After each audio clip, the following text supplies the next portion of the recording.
po jako akawuwo.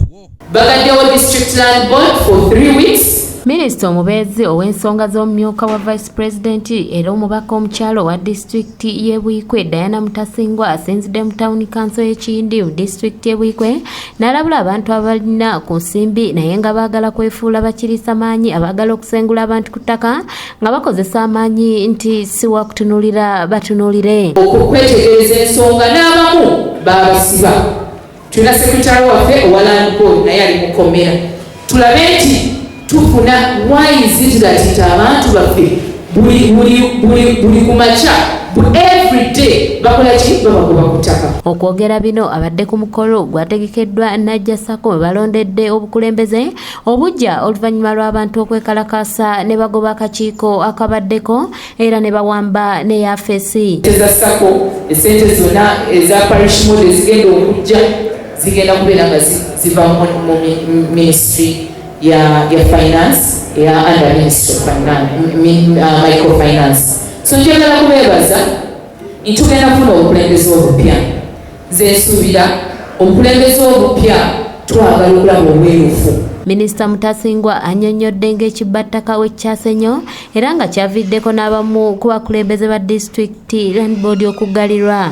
Kyokka bwe makyali minisita ng'akyali MOP tewali muti agenda kuva mu district Land Board bw'abantu bakole ki babawe land titles ziri fake.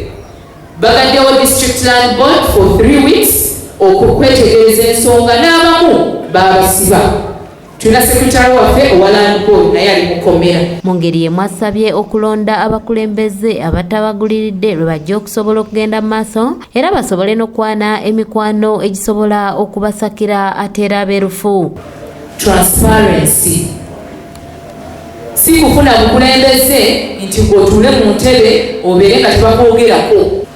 Obukulembeze, we are leaders to serve the people. Gwe olonda omuntu olw'okuba nti olw'okuba mukwano gwo tojja kufunamu. Wano Meeya Kaggwa owa Kiyindi Town Council wasinzidde n'asaba erinnya Sacco eno likyusibwe okuva ku Najja Sacco lidde ku Kiyindi Sacco kubanga eggombolola gye balikondala nga beekutulako. Twagala kutunuulira omwana mw'abamusani gye bakola mu Najja Sacco kati saawa twagala kuyita Najja Sacco twagala kuyita Kiyindi Sacco kubanga Kiyindi ekuzaabuzibwa bana ba Najja Sacco sabo mukadde wange naye twasalako eri ne tudda wano twagala Kiyindi akeefuuka Kiyindi Sacco si Najja Sacco. Wabula Kansala Hamiri Kigundo w'eddembe asabye Minisita Mutasingwa abayambe okwogerako eri minisita wa gavumenti ez'ebitundu basobole okufuna nabo ku nsimbi ezitambuza emirimu mu Town Council. Ekibuga kyaffe tekinafuna kkoodi tekinafuna nsimbi yonna era n'enguudo za Town Council maama tujja zikutikka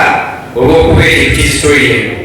Gye tuyita batugamba ebinnya bibyo kati juuzi nze nabweki bwe bagamba nti ebyo byamu.